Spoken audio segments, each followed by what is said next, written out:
e le alofa o Yesu ua mali utalu I tane e ola ia ule pangota a tafa a manu aine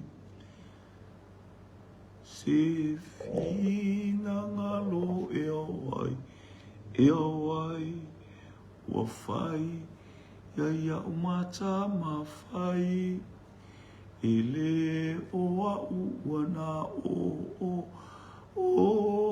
e tafa a manu aine se fina ngalo e awai ua fai Aia umata mawhai, ta mawhai ele o au wana o e tafa a manu aine. Whaaftailu mātou to mā, whaamnuina lo sua whapa ia e whaavau. Alanga ina lo manu malo e te tau ia te oile vi inga, ia vi ia lo sua whai o oile whaavau. E ala ia Yesu Keriso, mātou te talo ili nei tu aso, ia le polo kalame alau whanau, mātou whalatalata atu. Haleluia, ile taulanga afiafi, mātou ia ifo ile ne amatangole nei vai aso, ia iau wha manu ianga I lungo lo ainga tiu te mwhaiva sa whaafea ngai nisi watali wane. Nisi wataliu mai, nisi fua iwanga yatu e amata ilena ia whi mātou wala au mātou whaita ulanga mai o mātou loto, ma lea nganga wha maulano. Ina I o mātou sanga vi ia mabibi o mātou loto ia te o I teimi taitasi. Wa e sau ia wale malosi ma leo whafowina. Fatasi mai anga leipenga ta whailangi, whamanuia mai lau fiolo mātou tua, ile maaftanga lau whanau ona o Yesu. Amene, amene, amene. Ia vi ia lele nei vaenga o le afiafi. Patalo fatu suafa manu malo, suafa loloto lau tele, ma walunga mamatala si o lo tato wale I o Yesu Keriso. Fua il nei vaenga o le afiafi. Ia lele malo fa malosi. Malo fo ile taupati, malo le tauata. Ia lele. Ia tato ia fa amatanga ma matou le tau matou e fisi palasio nai ti munga ao anga I mai ia ile au holy anga I mel tu o mai o palasi mai nai ti munga vi ia leli ia fo le po na po ia nai ti munga ia vi ia leli le lo po e no le palolo no ve male fa ela tu anga ia pa tai le tu tato mo ni fo I maftanga fia nei vai ngole ole afiaf tatou te whasoa whatasi e manuia o le atua mo le anga le lei o le atua mo le pai mai o le atua I mea umalawa e pi ono tatou iai vi ia le li praise God ile nei aso ia le li baba ia tua ile li imana family anga felanu lanua e ma le mata mo fie haleluia I tonu ainga e ngata fo le aso nei sa amata inga ia su enga na I whanau o matou sa amata isu enga whanau ia lele. Haleluia olo I la le. Mai aso nei o suenga ia po mal vai aso fou ia ona amata lo leo suenga whaapitoa fo eni po suenga le ia 8 ia masuenga whaaftaila o tu talo whaaftaila o tu talo e mo tato pol kalami whai ona whaawawina I le ataimi ma le ataimi ia fatalo fatu yo tato wainga ese on foi tato lo lo fsila fa ile ataimi me le ataimi longo lo tato haleluya tato por kalame mo moli ile ataimi ma le tu aso le utal no le ataimi ne yo to no tu sile haleluya praise God kalatia ilo mta upuelima kalatia ilo mta upuelima o le winga o amionga I la le nganga tusa o le ola fa le nganga o tangata o le alta tu chilo ia Hallelujah, praise God. Hallelujah. E va pe mal fai upule e sfuma leono ma suma fitu e autuanga I tato. O te fai atu ia te outou ia outou sava vali le nganga ona le fai le outou o tu ina nau le tino. I outou sava vali le nganga ona le fai le outou o tu ina nau le tino. Ia lele, praise God ia le. Mele fo se fulfitu. Awa ole tino watu ina nau le te e atu ile nganga. Watu ina nau fo ile nganga te e atu i tino. Wa fete na ifo ia mea. Ole mea lea tau te le fai ai mea tau te loto iai. Amen. Olono wingo mea umata tau te whaalongo longo ile control tau te whaalongo longo ile whaatonu mai. E tātou te whaalongo i le au pōpō inga mai. Hallelujah, whaale nganga le nganga pa ia te i tātou te tutupu ai ia leli. Hallelujah, praise God. Ina ia le manuia o le atua ia le pa ia le atua ia te i tātou i le ataimi ma le ataimi. Mai le whai mua le amatatu ai. O le nei au tautu mau i le saolotonga o whasaoloto mai e ke riso ia te i tātou. Ai awane i to e tau fia o tō i le a mo le polonga. I taimi a tātou i le whenga inga tuai ma tātou wapa atu le whenga tu i tātou te polonga la le tino. O le tau i fo ila o le tino na tō ia nana se aoti. Hello?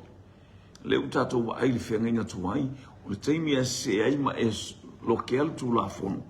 Hallelujah, praise God. O le tātou te i le tino ma le anganga. A eile nganga la e te whaia se tau i vinga te lea whalongo fo ili sulfitu a wā o le tino uatu ina nau le te e atu i le nganga uatu ina nau fo i le nganga e te e atu i le tino ua fete na i fo i mea ia mea o le mea lea tau te le whaia i mea tau te loto i ai ia na sina wa inga fa lata ma ia te oe o le fete na inga le tino ma le nganga wa ia ko po ile ala hallelujah wa ia ko po ile nganga o la fo ile ala ila na sabalinga ya nga e mai fe tau ia i malona uso e sau walu ese ona fele o ia ko po tu ulana fana i e tu ulana. Hallelujah, praise God. Ai tu ia lana fana uli spito le alio ia poka ai anu le si tu ole tu le na nofo ia ko po mai le afi ila na tawivinga ile atua ila na sa ilinga ile atua ai saulo ma le angel. Mo te ia ko po le falongo to tangata le wala mafuta. Falongo ti ato o le famonu yanga le mele ia te. Tau pi ilo. Tau pi. Koso koe angel. Koso mai Jakob. Koso koe Jakob. Koso mai le angel. Tau wibi e mana o le tino e te ele anganga e mana o fo ile anganga e te ele tino. Ah. Tau wivinga me ia e fai. O le ato le tau wivinga Jakob mo le tau wivinga ma le angel. Ia o le tino ma le anganga. Ia leli. Hallelujah. Praise God. Le o saule anganga e whaamanuia ia Jakob. I fo ina iwa inga le tonu ia Jakob. Walango Jakob o le tino. Ai le tino e mo o le nta ima ia le to alai iwa inga o Jakob. Le tonu o lona a inga ma tonu me o le tau vivi ai la. Whapena tau vivi inga le tatou te iai. Tatou te tau vivi e lau le tino ma le ngai tau mwhai le tino. E ta lepe le anganga. I tātou, e tātou tōng whai e te e atu mea whaiti. Whaasa tauro, le mena tau le whaasa tauro le tangata tuwai. O le mawha angana whamai o Yesu, a e fia muli mai, amo lou sa tauro, whaasa tauro le tangata tuwai. Whaasa tauro le tino nai te olai. A tātou e les whaingo fia lan tātou whailano le mena tātou wola mai o le tino. O le tino. Patoa tātou iloa nei a le anganga. A o le tino tātou wola mai ai. E langa wa umana whaapoloka lame le atua. Praise God. Umana whaapoloka lame le atua mea uma e winga i le tino. Hallelujah. E te tau ona tō ese le tino. Le tangata tuwai. Fa me Yesu a e fia muli mai ia molo sātau. Sātau roa le nāru Yesu alu iai. Elena ona fai mai o Yesu e amolo sātau. Hallelujah. O le amolo sātau ro tui o il sātau ro whasa tau ro tangata tuai. Le lai fa pe mai ole ne ia o tu mau i le sa o tonga o fa fona fa sa o to mai le Yesu ia te. Ele la titi sta wivinga sa ta wivi ai. Io le ala va ta wivi. Fa mai Paulo o te le manatu o mo. Ole ne ia ta wivi o taimi uma se ia o ina tu wa ule oti. O le ala ba o te ta wivi. Tau sino ia o mo le mea. Hallelujah. Ole ia o mo le langi mo le ola e fa. Bo ile fa pe tatu ta wivi lo e fa lo en fa fi au. Pe fa o ma o okay. Bo mo wale ola e fa ba mo se fanga o mo ko lua me silu ma ko loku mat. Mai Paulo te le manatu o mo tau vivi pea. Hallelujah. Tatou te iai pe le tau vivi. We are still, hallelujah, in resting place. Tatou te tau pi ai. Hallelujah, tau sinio ai. Hallelujah, o le anganga ma le tino. Wato se mea tatou te ele fa peo. Ua tatou fa le anganga. Robo ave tatou i se pane tau se anganga. Na o le anganga le mei ai. Le ai. O le tatou te whaia le tau i vinga i lau nei. I ele atu. A o fuila ina ai mai lo uso i ate o ila. Te tau vivi maisi tangata. Hallelujah, maisi a inga ma le kalesia o le tau i vinga me sole.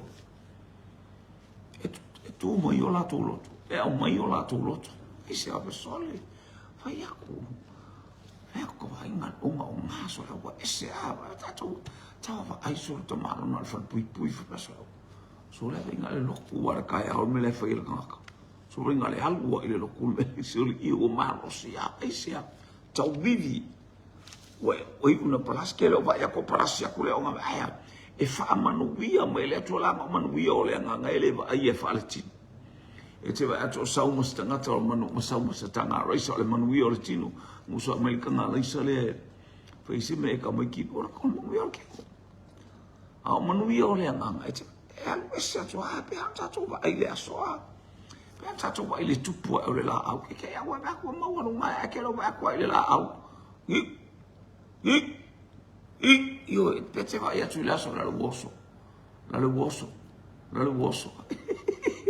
ele ma se me fa pe a yo e fa pena la morta wi vinga na fale nganga ngata mai tangata sole e tawale pale tu ala la morta ngata li e fa manuia o ta wi vinga tu maui le sa o le nei o tu maui le sa o tonga o fa sa o loto wala na tato ye le sa o tonga o fa sa o loto mai ke riso ya te tato o in tato mo wa tato mo wa mai ya ke riso ele mo wa mai ya se tastangata. Hallelujah, ele maua mai se tasi. Au mai ele atua e hala mai lo na lo pele. O le whaafanonga o le angasala, o le whaafanonga. Hallelujah. Ua whaatau e ke riso, o whaafanoina ke riso. Hallelujah, mo i tatou ina i o tatou maua le manu malo a iai. Hallelujah, e pe ona manu malo ke riso. E ta tau fo i ona tatou manu malo e le aungo. Tu mau sa o tonga. Hallelujah. Ele o sa o tonga lo walu le lotu ave me fu e tata fa ili mai tu a. Pe te alolo te pese ile tim ave tu e se fo me la wa e pese fa lo leo mo le la lang ya. Ele se pese se lo sta nato le tu tanga te pese ave tu e alo fo tu e mana ia fo yo li pine pese. Au li pine ia e ta wai e te la unga. E te pese ai e o le ta leni na e te hallelujah, te flaunga o ka se launga sole.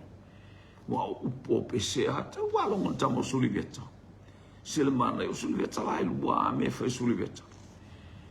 Launga pa o male la au wa tili ai ona fa manuia lo to tangata. Bi ele. Ele le ile atua i taimi uma tu mau le sa o le mana onga o tato ile sa o tonga o aina e mau mai ile sa o tonga o aina o mau mai ele ai se isi ngoa i le langi ma le langi o fua ina mai ele ola.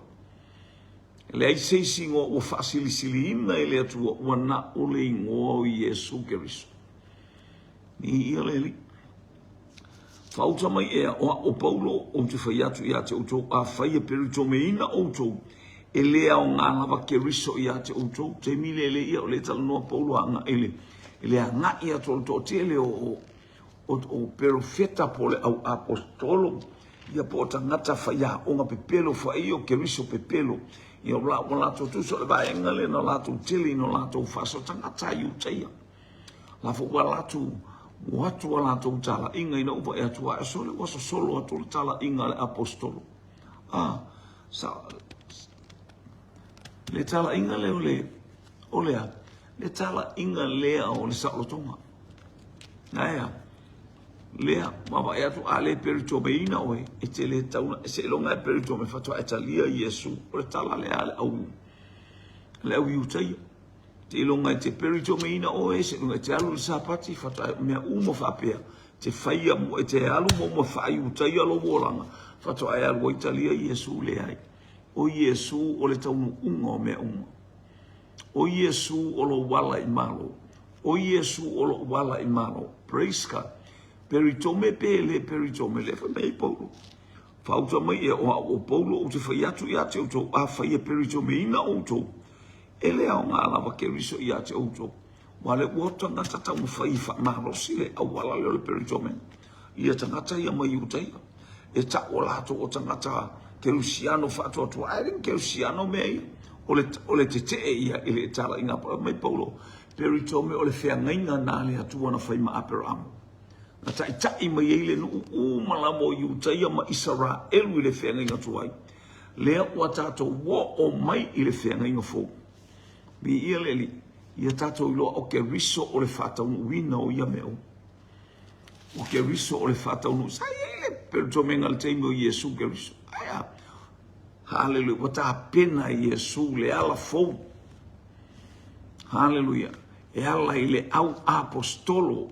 Ma ilato o e momoli tala le ia fa mala malama ele anga pa ia matatala ele anga pa ia loto tangata ina io lato wa ma ai me tal perto me ina tau ma ai mine le fa pela o sala tangata nga le o tato ilo le perto me ina o le fa ma ina o le ola fa ma ina o le fa ma ina le oe hallelujah ile mama le tu ale o mo fa ma ina i tato ile totol tama ma mo o Yesu Christ o ila le si o le toto wa ile wa mana fa mama ina I tato le life mai Paulo pe a faila vai tena no fia per tome o no lo fi o la ke alwa ngar kapua ingar kanaka a le wata watu o sau ia Yesu Kristo per tome po le per tome sau o mama lo loto sau malo loto ma o tangata ia tau mo fai e ave o per tome le o tu la fo vi ele o te toe moritino atu I tangata uma ua peritome ina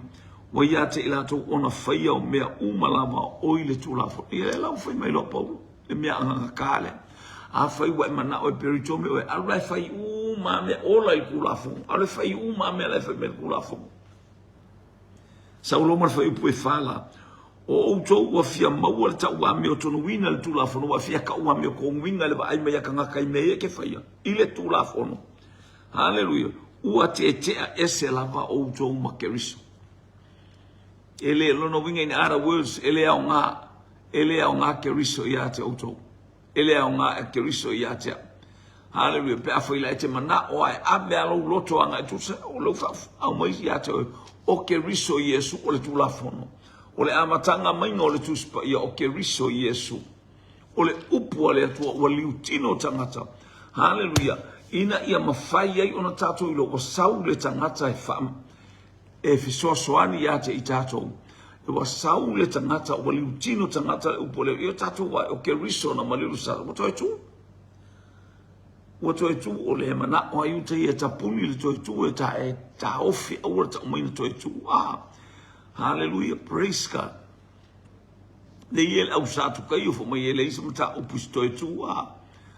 Ia le la fa fela nga o pe fa ile sto tu fa fela no ya o ke kwa mai o ke kwa ya lo ngi nga o se oli e tu e fatu tu mai I tato e tu e fatu tu mai tato ile aso fa masino e lau tu tai to tasi lungo fa masino nga le atu ia le ele lau tu wa ila tato e lau tu tangata le mafo fa ma tangata finau ma tangata la tu te e la tangata fo vale ile upu ale atua. Ni ia leli. Ai le to e tu wai oe. Ai sea. Le anga la e te le tu wai I. le mele fa mai e lau tutu tai to atasi le anga wa uma ona yai le lo ia e tu mo oi o Keriso bo uma na ave ese le kalesia lale ko si tia le fa mai tu si Tesalonia lale ko si tia le kalesia lale wa haleluya wa faita usama angama ma Keriso le ainga le vani monimo wa fia aya ye fa pe mai tu mo e woti o ile ona muli le ona liua o tato o e ola matoto ya me fa inga tana pe tato te liua po la me la tu pu ya tato pa haleluya alo tato te mi le u ato faina haleluya ina yo tato yai fa manu yanga le tu o le liua ina la tato se me matua matausi tu mauli sa lo tonga fa le fa mai o to fia maua ta ua mi o tonu ina ile tula fono ua te ese o to ma Keriso ua pa o to na ile lofa tu no no mi ke ora se lofa tu no e ke le la ngonga fu se me o se lofa e a lofa fu e ke lofa fa eika e ke ora e ko fa upu e ke lofa fa e ko fa kala e ke lofa pena o le lofa tu no o le atu grace of God. Hallelujah, lingi mai ya te itato pe afa mawala lalo tato loto. Te ele atua ie fa mawala lunga. Ai fo ina le alofa tu noa ie fa mawala lalo. So once you humble yourself, God release, hallelujah, the grace, hallelujah, to you. Praise God, hallelujah. Wa ole nganga matou te whaataritali atu ai ile wha moe ile ami o tonu ona ole wha atua ole nganga le tatou te wha moe ai Foi mai tu sia Sakaria le mta upu e wha o foi upu se fulu oi e se ino ile aso o mea iti foi tatou te vai wha ale maka wha ale ango ie wafu ie le ise e o foi teimi nei e kako wafu ka kele wa aku sia nganga pa ie pe ole lo wa ko ko fanga mi ngo ku pe armanu wi o le atu ala fu ina mai ele tangata le tu pe atu ngole nganga pa ie le fe ngal wi ile tangata lo uso la le mana o ia te o ise tu pe e mafu aina avele lo tro tangata e so ka lo fasio ango sori ta lo fa il fa la bela bela inga mafu ngana o le nganga pa ie fe ile ngal wi ngana ia te o ela ngai te le tilo ia me nana ba wa ifo o ai e a se ino ile aso mea iti vai atu le no la fai saka se lu papelu le malu le atu pai fai tu le malu pelu ata usanga tu le malu le fai hallelujah wata aufi ona wata aufi mai ele si au esi tangata fa la vela fa pena me uma tato te fai tato wa atu pe wa le kam au pe le esi atu ma tato I tangata te e mai e lave mai awa ke popole ile aso me iti o le nganga pa ia le tala no ai o le nganga pa ia te le tilo iai e te le va ai o se me ma kwa le fe kai nga ia mo le me le tatou te mafo o me uma tatou te fa mo tatou ato o sa le vai atu o lo fa lango ile nganga pa ia Holy Spirit persuaded if taua nau ele nganga pa ia le loto le loto le isi ia ile fa moe ola e sosoani ia te oi vi ia leli oi iro bela e tau o fa o ino ile aso me ai tipe wale angol ba yaku ya selu papel pe aba ba foi la o face ele fina selu papel fa wi kama ifale makuale kau feka o kai nga ia male fale na fai e David o ye Solomon wale fkau ia ela ikiki le fale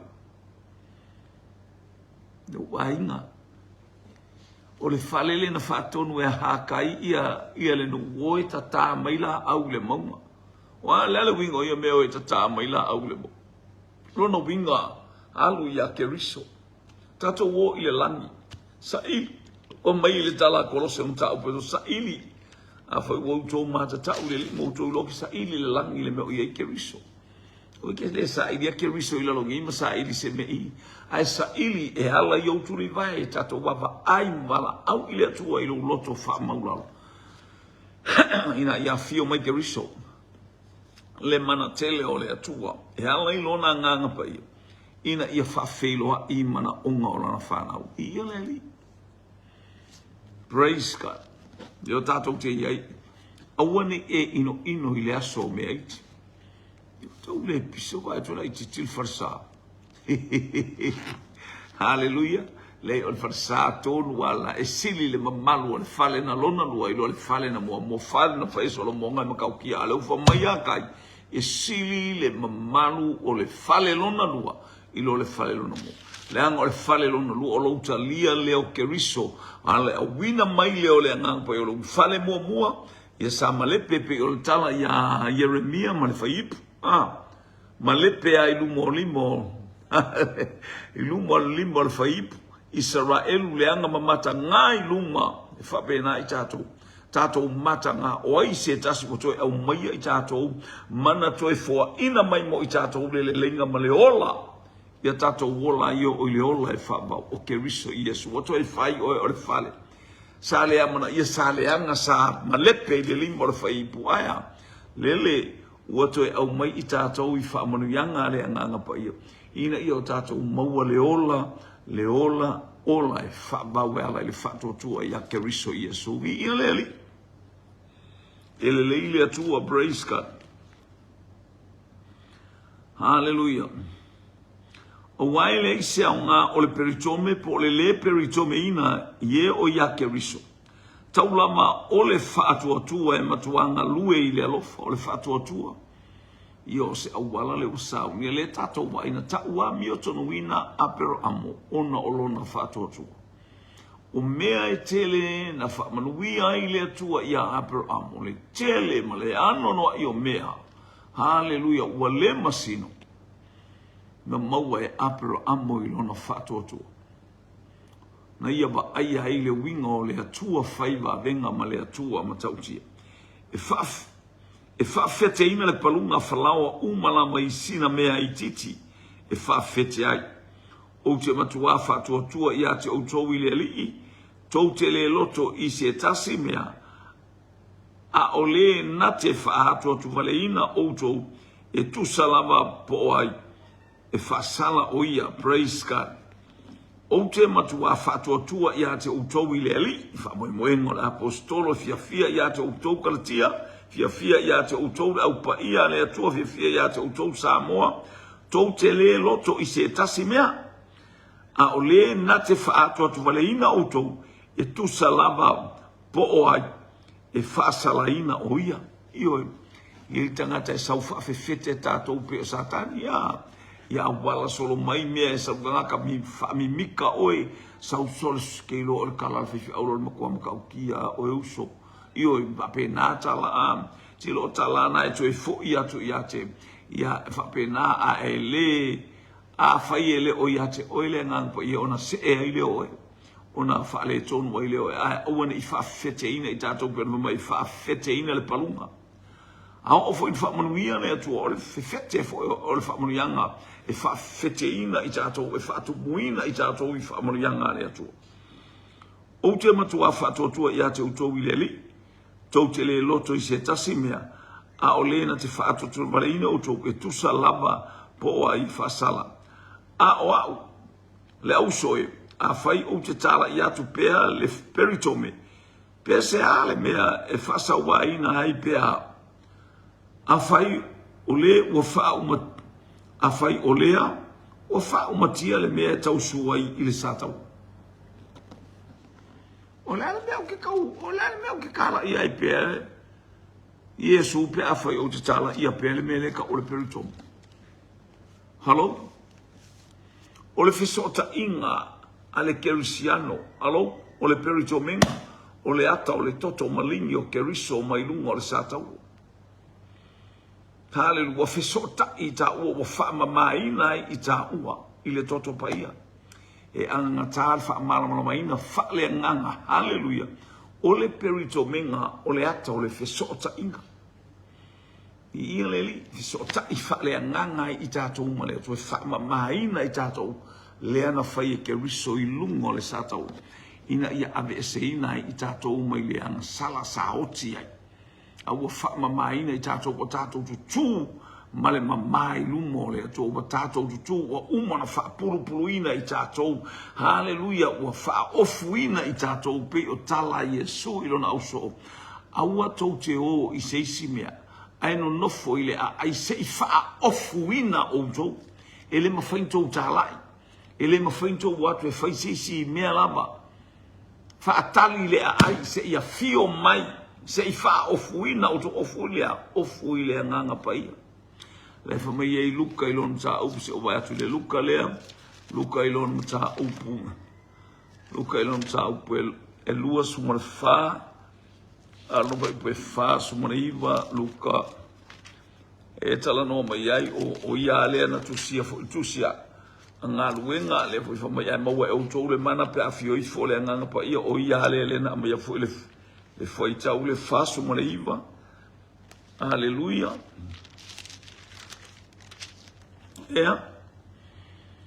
fa uta foi o te awina mai ia te o tou le na fola ina e lo utama le mela le na fola alu ile nu o te fascino ia te oi go to the promised land hallelujah alu ile nu le na o fola le nu la ole nganga pa ia falongo fo hallelujah fa uta foi o te awina atu ia te o tou le na fola ina mai e lo utama a ia o tau no fo ile ai se ia fa ofuina o tau ile mana mailunga se I fa ofuina o tau ile mana mailunga se dress up tato ile nganga pa ia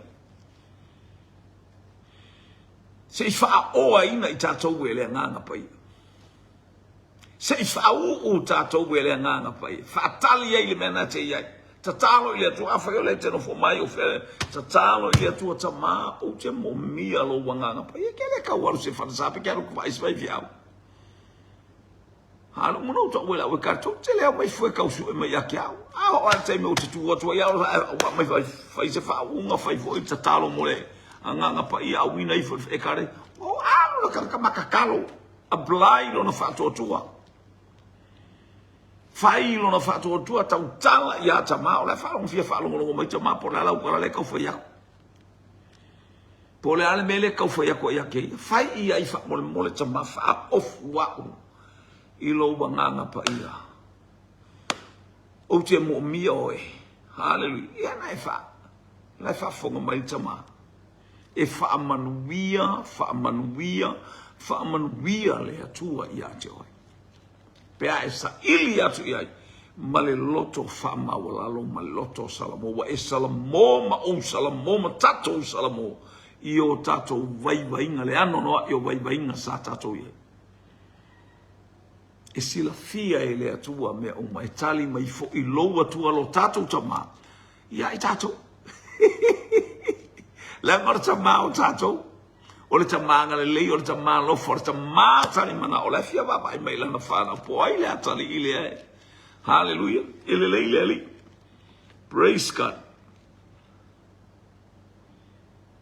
hallelujah o wale au soi ia tato o mai lo le fai pole sultolo o wale au soi wa vala wina o jo ile saulo tonga taulaba ina nei avea le saulo tonga ma aba noa moletino a ia o jo au na le tasi le alofa nei te iwa avea le saulo tonga ma aba noa tino tele tangata fa mai na artalia o Yesu ia mfaiana eto alo fai me o le ala le me wa umana etalia o fela kawi ai o le fisi o anga kwa iname hello mai tawa etalia Yesu e io etalia Yesu ngai anwale o e fai au me ba kelo tangata so na alu le alwai fai mai le si e kale singa na te fa longo sa wala tau mai lotu na lotu papatiso hallelujah e o lato una ele fa punga na lo talia o Yesu ai alu o era ko e fai meke bo umana talia Yesu ele ai se me fa penga all I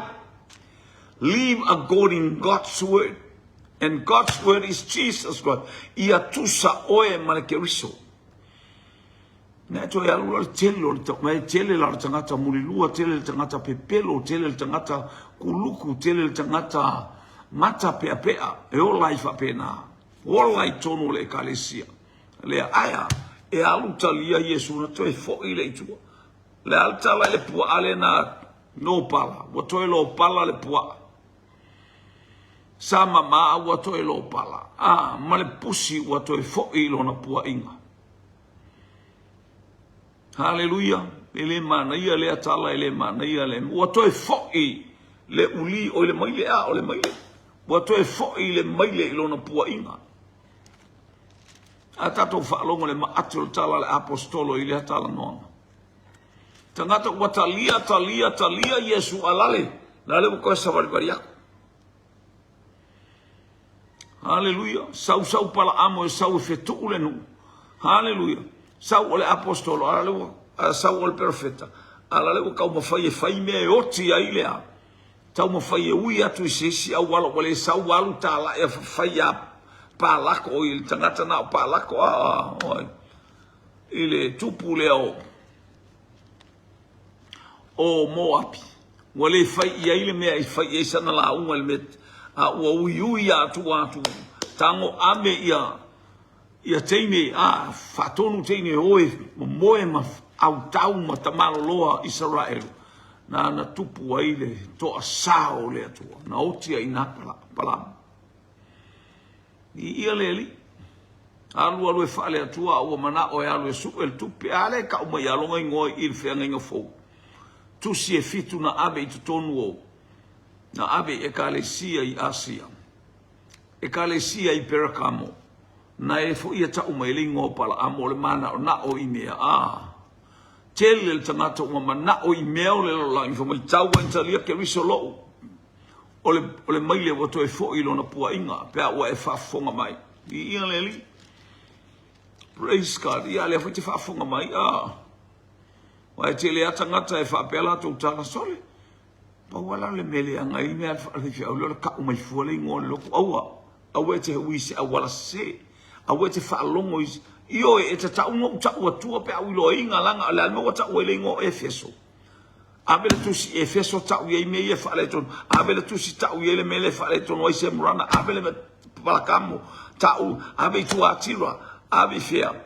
Abe i e kalesia rotaisa. O ha i e kalesia uma. Abe i ele tau ma yale e kalesia. Mea la e whaaleton ngai.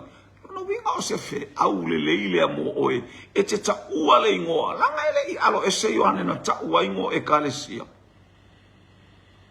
fa iloa ingo e kalesia le afa i atu le lista ngata afa atu le manga i ale uka ufuari ingo le kale la mena le ka wala yei mele angala iai o la yei mese o le ofo i ofo atu au e talia i ae toi fo i tua e talia Yesu nei na talia Yesu al watu po felme to e fo i se steine to e fai se steine ala te lo no fo lo to lo pe fieni au faitanga wa e talia Yesu e kele alu i le langi se me fa pe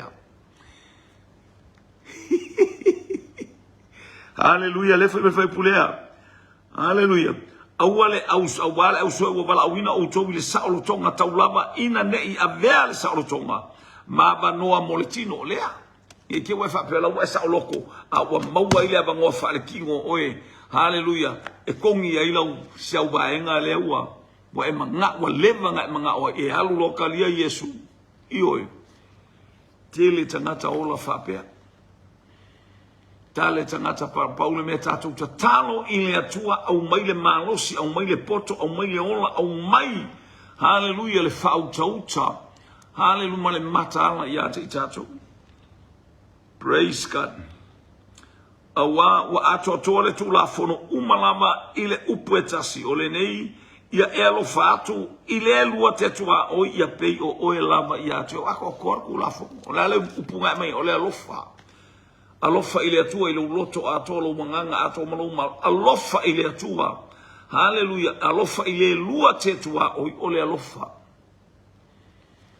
vai lai tangata na ile imase alofa tangata to e fo i tu ola pe fa pe ngarfinga pe wa e sa lo tonga o uma via le tu ai ole ola nga sole esel makakupa e selele mafaufau. Io e tele tangata fo ia ie o whapena ma whaia lako ko meso solo o maile e baba ato vivi i mai au le o langa lai whai ele mea ia o le matua matanga le pia le whapena tatou so sola e se o le whautuanga ma le aungani o Iesu ke risolo wala i malo. E le mo mia pe no whai atu o poi o le tai au e o la sana bato ele a reto ma le waina. Le na alato tatou pokalame le a reto ma le waina le whaitai au o sa. Le na whatu ai praise God, hallelujah. Ele o le taimi nei atu e te sili o kwa leva ke le li pafe e a fio ma Iesu. O le a ele karasa o le mele a fio ma Iesu. No! Nei se me te sili ai le aso, te sili ai taimi. Paule me fai o mai ate tatou wa tatou loa prepared. Ta pena. Be prepared. Ta pena lo uolanga, ta pena lo uolanga. Ina ia susulu laula mepa. Susulu atu I fale uma, le soifua ma le ola. Ma ia loto te tele. Aile o se ataimi nei tatou te tauta wai po a fea. E pule le atua e tele whamasinoina, o tele whamasinoina. E le aisa tatou tala I lea mea paulama lea sauni prepared. Amu ia lea au auna e maua mai lai whaila na ngā luenga prepared.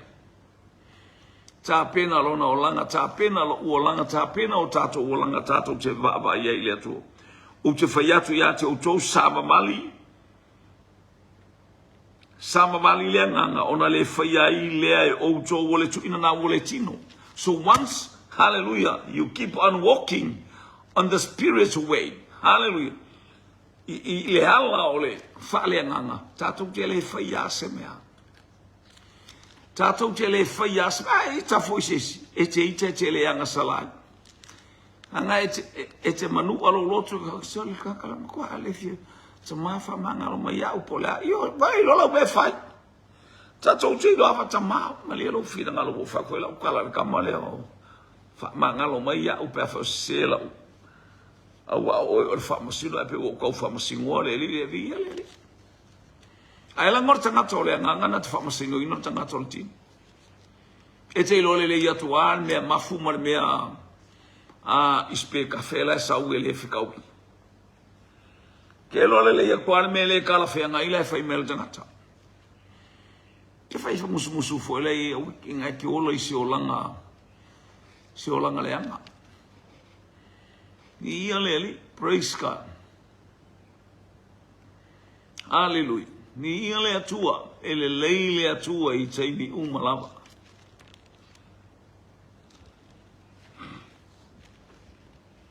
Oi pula su ia tato atu suluono, le sulfitu, a wa o le tino botu ina nau le wa uman tato whalongolongo ia aitu ina nau e te atu le nganga. Hallelujah, o mea la ewa ena o whai tau wivinga. Tau wivi pea. Tau wivi pea, ma tau sini o. Hallelujah, le tau sini onga o tatou iai. Tau mo whai mai le tino e whapalo I tatou, a le nganga, e tau mo whai atu e te. Ta lepe I lalo ngā luenga whasala veia le tino. O tatou te toe foki atu I le tino. Hallelujah, no foi le nganga wha le nganga lo sa. Ili I ma le loto wha mo, loto wha mawalalo. Humble yourself. Ao in tatou wha mawalalo. Hallelujah. Ole amatanga na o tala inga Iesu no uiloa ya uia. That is the first beginning. Hallelujah. Ole amatanga le o tala inga Iesu ole frepovi maulalo le mena ui mai ai. Ole ala tatou te samaria maulalo. Aya sa ili mai tatou e tupu. O mai le au makoi. O atu le au whaifatoanga. O lato uma o sa ili. Hallelujah. Sa ili ya ele ifo mar sa ili le oti. E ei tanga pe o herota. Sa ili atu herota ia ele oti. Ai sa ili mai to tele. Ia le tatu loe o fantasi melu. A le mana onga o lo wolanga malo wolanga ta amata I lalo. Humble yourself before God. Ta fa mawala lalo. Fasili nisi uma ya te itato. Mai Filipi. Po mai Paulo ia Filipi ia sili nisi uma ia te auto. O tu langa lea on tato ia iwi ia leli. Fa mai le fai upule suma le iwa wailoa tino o ngā ruenga le tino. Ia se whaalongo mai nei te uwha pepo a ngā ruenga ia tau vivi ma ngā ruenga le keke e. Wailoa le lei ngā ruenga le tino o mea whapenei o le whaitaanga o le ami o le anga ta lepe le whaitaanga le suafa o Yesu Keriso soli o vai. You are a winner man. Soli o vai a nganga whasalave. Hallelujah. O le whaitaanga, o le ami o le anga, o le mata aitu.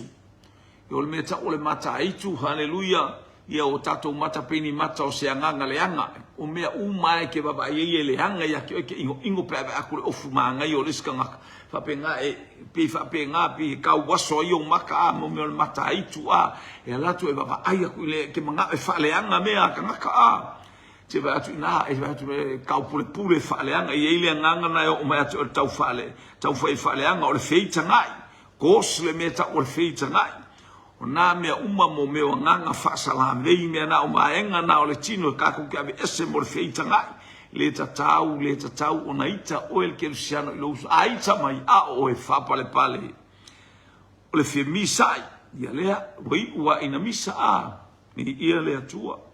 Praise God. O le losi vale, o le manao, o le manao ua tele, losi fua i mea, ale la ainga ngai ulo nga fa par pa ur ka vale la ainga pe alu ku se fao ile me alwa el pa ur ka vale ka malo a io le lo si malo mo me le anga haleluya fa sau le lo si vale o le lotoa io le fiakoa mo le loko e ku mo le fiakoa pa la ai alo fa pe ai ko ase lo nga ku mu ka ngaka fa ko ai el muku fa pe na to tele o tangata o le fina o vale o ka to telo le tangata fina o vale fi nganga fa ya kwa la fi ngau mai o le mea nga le wai o le fe vai ya inga o masenga fe vai ya inga sa welo ma masenga e mo fe vai ya sa welo o masei ele mo fe vai ya le tamaloa mo lon to lua sa ma masenga o ka wai fusu e fa pengale anko male anti e fe vai ya i fangua a whangua ngako koe e iskangaka a le o atu lato i le tau whai me lea ni ia le li. Praise God. Masinga o le mataua o le onanga e whalongo o le o ngā i ero se mea le ngā mea o le onanga le latu i a whaila o e alua ke o ngā wa le mea na le whai e le toa tele pese ma vi le atua ai fo i atu to e alu to e inu le pia. Hallelujah. O le poula, ma mea whapena o te mua i tau watu nei i a te outou. O te matua i o te mua i tau watu atu nei i a te outou. Pei ona o whai atu ana mua, o e whai mea whapena, e le whai le malo le atua mo lātou tofi, o e ola mai le ko inga o langa lea. Lātou te le wa aia le malo le atua. Lātou te le wa aia le langi, ma le ola e whaavavau. Nā ole le pāwhi a le unga i lātou. O e olo whai. A whai olo e ola i nei po o wola pe o tato wola po e tau mo whai se i alu e tofo. Lo wa inga, whailoa i a te oe. Hallelujah, o se oli lona i unga. Hallelujah, a mea lai no mafau a mea umale tato te manatu i ai. Le o whai mai, e le whai le malo le atua mo lātou tofi. Lua sumalua, a o fua o le nganga, ia le nganga pa ia le tawivi. E tawivi ma me ia ilunga le ua umatu. Hallelujah, a o fua o le nganga, o le alofa, o le oli, o le file mu, o le onosai, e mata alofa, o le anga le lei, o le whamaoni, o le anga malu, ma le ami o mama, e le whaatu la fonoina, mea whapena, o anisi mea le lei, o mawhai, o mea le lei uma, fua na o le nganga. Mea mata ngofie, mea sili ese. Hallelujah. Praise God. Ele fatula fua na o le nganga pa ia iloa tu wailo wolanga.